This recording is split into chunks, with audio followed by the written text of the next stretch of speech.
Well, you made it into my kitchen. Welcome. No, but really, welcome to my kitchen. Here we are. There's something that I feel like we aren't placing enough importance on, and it's a part of the process that is simple but not always easy. And I've been thinking about this a lot because whenever we talk about, working with trauma or doing shadow work, which is just the process of acknowledging our shadow sides. That's a term that Carl Jung coined, but it's this process of peeling back the layers and being willing to look at the parts of ourselves that maybe aren't socially acceptable or that we feel like aren't attractive, and not in like a physical way, but there are these things that we might carry a lot of shame or guilt around, these parts that we don't like about ourselves. We wish they weren't there, and it's easier to just not look at them. When we talk about reframing our belief systems, any of this like deep inner work, there's an initial step that I think we can sometimes kind of gloss over and almost convince ourselves that we're doing it, when in reality, we might not really be doing it to the extent that we need to. And what I'm talking about is being radically honest with ourselves. It's easy, and I'm speaking from personal experience, to trick yourself into thinking you're being really honest with yourself. When I look at my past, I can see how there were many times that I really convinced myself I was doing this deep inner work. I was really being honest and like diving in and just being so willing to actually look at all these parts of me. And just recently, it's become very interesting to kind of zoom out. And now that I have started to get really honest with myself, because you just get to a point where you can't lie to yourself anymore. You can't deny yourself of the truth. You can't self abandon any longer. And not to say that I was doing that all the time, but I feel like I'm really at this place in my life now where it's like there is no other option. Like I'm married to the truth and that's it. And if something is untrue, I can't ignore it. And I think when you reach that point, which everyone is going to reach that point in different ways, and it's going to take a different amount of time for everybody throughout their process. But when you do reach that point and you feel what it actually feels like to be radically honest with yourself, you realize, oh, I was just BSing myself a lot back then. Like those situations where I thought I was going deep and being really honest and getting really real with myself, I was scratching the surface.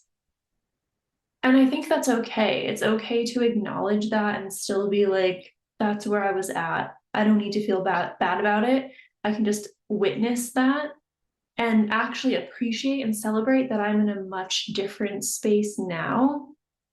And now I have the awareness of, oh, this is what it feels like to be deeply honest with myself. And it starts with awareness. That's the first step of anything, right? If you're not aware of it, if you can't perceive it, it's not real for you. It doesn't exist. It's not even in your reality. So you can't take action or do anything about it. So I've been thinking about this a lot. And I just wanted to talk about it, bring it up to maybe start a conversation or get you thinking about ways that maybe you've been sort of convincing yourself you're being honest about something with yourself, but there's still something there. Maybe it feels a little bit, I don't know, there's like some friction. There's something deep within you that just, you're like, I don't know.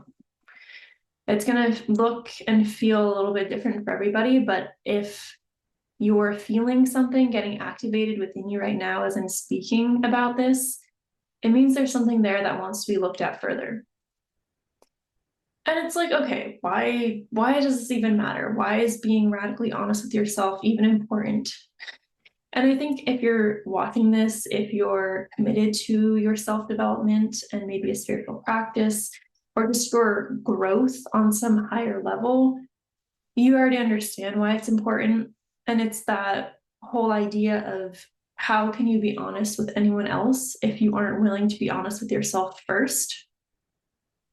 And it's a different level of honesty. It's not honesty in like, oh, I have no problem telling people what I like and what I don't like, or oh, I want to go to this restaurant instead of that one. Again, we're on the surface. We're on the surface with all that stuff. But cultivating a deep, radical honesty within yourself, it allows you to be vulnerable in a way with other people that I think most people never get to experience because it's scary, because it feels hard sometimes, because it pushes us outside of our comfort zone. And if we've had a lot of trauma, if we have trust issues, if we haven't developed that safe, trusting, honest relationship within ourselves first, practicing that with another human being can literally put your body into fight or flight mode, right? Like your body thinks you're actually in danger. And then you close off, you shut down, you self-sabotage. It becomes very challenging to cultivate deep, loving, fulfilling relationships. And everybody deserves to have relationships like that. But again, I know it's cliche, but it all starts with you. It all starts with the relationship with yourself that you've cultivated and will continue to cultivate. So that's one of the reasons being radically honest with yourself is so important. Another reason is it allows you to tap into these parts of yourself that maybe you didn't realize were there. And really what it does is it allows you to have the full range of information that you need in order to step into your highest potential, the person that you came here to be. And I'll give an example to kind of hopefully illustrate this a little bit better. It's going to be sort of an elementary example, but I just want to make this like super simple, as simple as possible. Sometimes when we're talking about emotions and all that stuff, it can get kind of, I don't want to use words that are just like, why? Just talk about it like a normal person. So as an example, when you ask somebody what their biggest fear is, like let's say you're just sitting with yourself and you're like, all right, let's do this. Let's like get into the shadow work. Let's dive into these dark aspects of myself that I've been afraid to look at. Let's start with my fears. What am I most afraid of? When you first hear that question, it's so easy. Something probably pops into your mind, and it's probably something that's very surface level. So like when someone asks me that question, or when I just sit with that, like, what am I most afraid of? I'm like, spiders. No, like absolutely not. I've gotten better with them over the years, but like if I see a spider, I'm still like, you gotta go. You gotta get out of here. I can't do it. And I don't like it. So when I sit with that question at first, I'm like, okay, what am I most afraid of? Spiders. Very surface level. And this is where we kind of, I don't know if it's that we get lazy. I don't really want to use that word, but it's almost like, again, we sort of trick ourselves into thinking we're doing the work, but we're not actually doing the work. Because I could easily stop there and be like, oh, I'm afraid of spiders. And again, this is very elementary, this example, but it could be anything that you're looking at where you just kind of stop and settle on the first thing that comes up and you don't take it any deeper. You don't inquire any further. So I could easily just be like, yep, spiders, that's my biggest fear. Cool. All right. I'm aware of it. Great. On to the next thing. I did that deep inner work of really looking at my deepest fear. And it's like, no. Because if I continue to ask myself questions, like, okay, spiders, that's coming up first. What about spiders feels so scary to me and uncomfortable? Okay, let me sit with that. Well, maybe spiders to me, they're so like unfamiliar, like they're unknown, like the way their bodies move just feels really unfamiliar to me. Like I don't understand it, it doesn't make sense to me. So it's like, oh, okay, so maybe what I'm actually afraid of is the unknown. I fear things that don't make sense to me.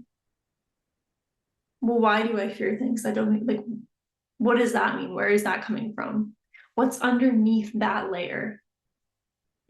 Okay. Well, when I don't understand something, I fear it. It's unknown. It feels scary. It feels uncomfortable. Why though? What does that mean? Well, if it's unknown, that means it's unpredictable. I can't plan. Oh, that means I don't have control. A lot of motorcycle going on. That's very normal. It's either an airplane or a motorcycle or a neighbor or a dog. So, but yeah, getting back into it. It's just life, we gotta roll with it. But now I've come to this conclusion of, oh, I actually have a fear of not having control. And then you can take that even deeper and you can say, why do I have a fear of not being in control? What does it mean? What am I making it mean about me if I'm not in control? I'm going to fuck things up. I'm going to fail. The world's going to fall apart because for some reason I feel like I have to carry everything on my shoulders.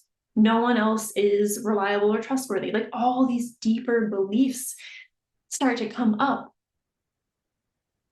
that are showing me aspects of myself that I get to acknowledge and honor and integrate.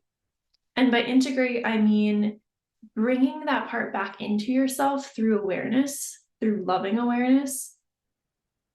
And at the same time saying, I see you there. You're a part of me. I know you have served me in some way up until this point, and you're not serving me anymore. You're not going to help me get where I want to go. You're actually holding me back now. So I'm going to push you in the back seat. You're not just going to be like rolling around in my subconscious mind, controlling everything that I do. I'm just going to put you back there. Cool. And I'll remain here in the driver's seat as the adult version of me today who is making decisions from an empowered place. So I know that was kind of a silly example, but just in that, taking the example of my biggest fear is spiders, we, in a matter of minutes, got to this point of, oh, I fear not having control because it means X, Y, Z about me. It means I can't rely on other people. So clearly I've got some things to work through as far as like my beliefs around relationships. Like all this other stuff came up. So there's this self-inquiry, this ongoing self-inquiry that is required for us to do this deeper work. We cannot stay on the surface level with ourselves anymore. It doesn't do anything. It's not going to get us where we need to be. And I know from personal experience that it's obviously way easier to stay on that surface level with yourself as well as with everybody else in your life, right? There's a certain comfort there. You don't have to be as vulnerable. But the thing about it is you're going to continue to keep feeling like you're looping and looping and looping.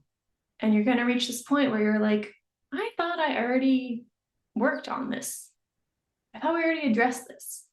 Why do I feel like I'm still in the same place? Why do I feel like I'm not moving forward? So if you are doing the inner work on yourself and you're committed to a spiritual path or some kind of personal development path, I don't even really like the word personal development, but for lack of a better term, if you're on a path like that, but you find yourself feeling stuck on the same problem, stuck within the same issue, you can't break past this pattern, you can't get past this behavior or this thought pattern, maybe this is why. And there are many other things that could be going on. But start with this. This is a good place to start.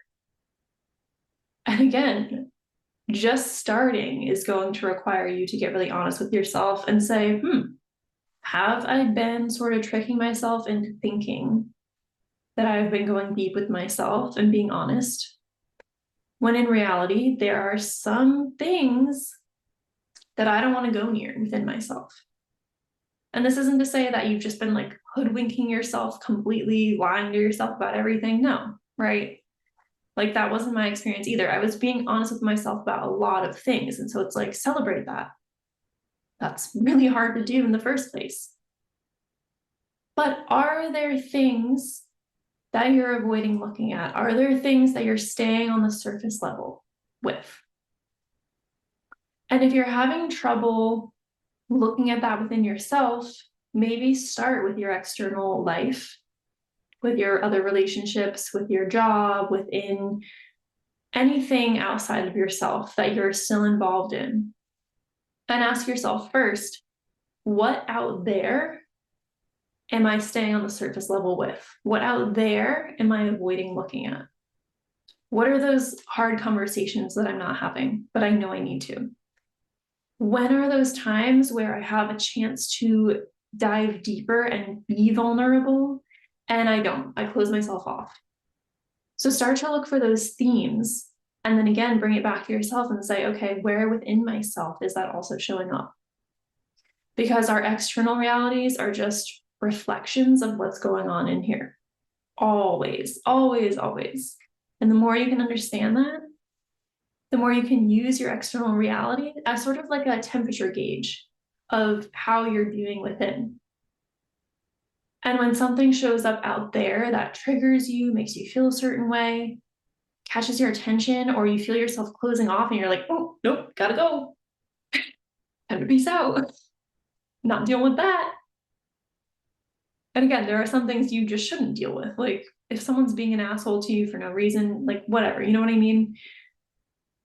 But you know, you're intelligent, you have discernment, you know how to listen to yourself. When those things show up that you're like, I'm resisting this, and I'm not sure why, get curious.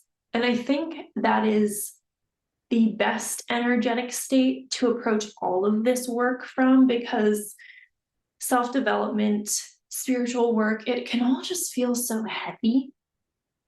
And there's a time and place when you're going to be moving through heavier, darker emotions. It's not always going to feel fun. And I want to fully acknowledge that, because 100% that is true, that is real. We all go through what feels like those dark nights of the soul, like that type of thing. That's real. And at the same time, you can be feeling those heavier emotions and also invite in a state of curiosity at the same time. It might feel like those two things contradict each other, they can't exist together, but that is the duality of life. We have these things that seem opposite that exist at the same time, right? So again, invite in curiosity. Ask yourself, okay, this is coming up, I'm feeling this. Let me acknowledge it. Now let me pull back, zoom out, become the witness, rather than identifying with like, oh, I'm my mind, I'm my thoughts, or I'm feeling this emotion, that means I am this emotion. Become the observer and get curious and say, okay, this is here. I'm feeling it in my body. I'm having these thoughts about it. I'm creating this story around it. Let's get curious. Let's go deeper. Let's ask why. Let's ask where it's coming from. Let's ask what else it wants to tell me, what else it wants to show me. And start to build a relationship with those emotions, with those stories that come up, without any judgment. Like, not everything has to be judged, you know? We don't have to make everything mean something. And remember that nothing has meaning unless you assign meaning to it, right? Like, all the information in the universe is just neutral. So our perspective, our awareness, our judgment, the lens that we're choosing to see life through is what we use to deem things as good, bad, happy, sad, painful, expansive, joyful, everything. And there are going to be things that we experience in life that can feel painful and joyful at the same time. Like, you could be going through one of the deepest heartbreaks you've ever experienced, and at the same time feel immense love and gratitude that you even got to experience that person. So that's just an example.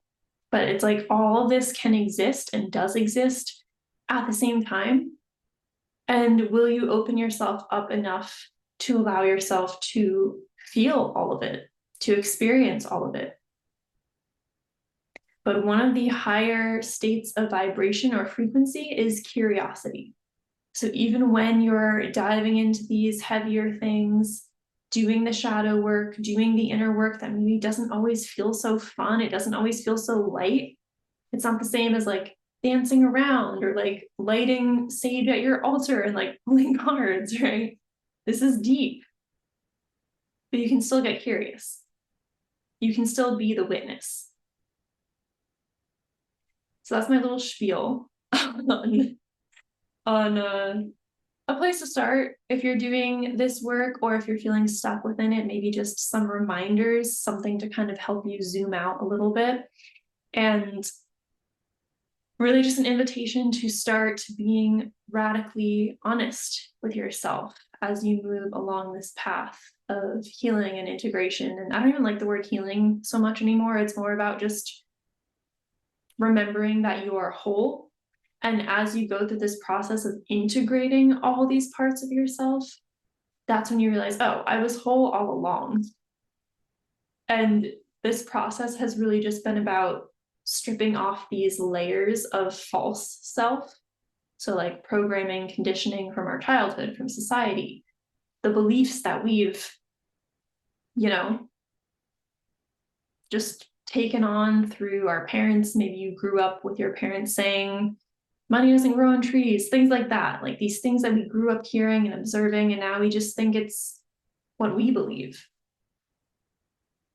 But you have to get curious and you have to start questioning those things, to start undoing all of that, to get back to the core of who you actually are underneath all of those layers. So it's about shedding the false self in order to come back to the true self and saying, oh, this self was here all along. I just was wearing all these masks that I had to take off. And it is such a process. It's such a practice. It doesn't happen overnight. This is what we are here as humans to do throughout our entire lifetime. So I don't think this ever just ends and you reach a point in your life where you're like, I'm good. I think when you're complete in that process, that's when we leave the earth. And there are other reasons that we leave the earth, like karma and all. We're not going to get into that. But if you're still here on this earth, there is more work to do. And I don't like the word work even, because it makes it sound like you're going to a job. But there's more integration to do. There's more to integrate. There's more to learn. There's a higher potential of you that you are meant to expand into. So if you have any questions, you can leave them down below, or you can send me a DM on Instagram. I'll have all my information in the description, Instagram, website, offerings, all that good stuff. But that is it. I hope that this was helpful, that you had some value throughout. I never really know exactly where these videos are going to go when I hit record. I just kind of start talking and then it ends up being what it needs to be. So I hope wherever you are, you're having a great day, night, morning, and I will talk to you in my next video. Thank you so much for watching. Bye.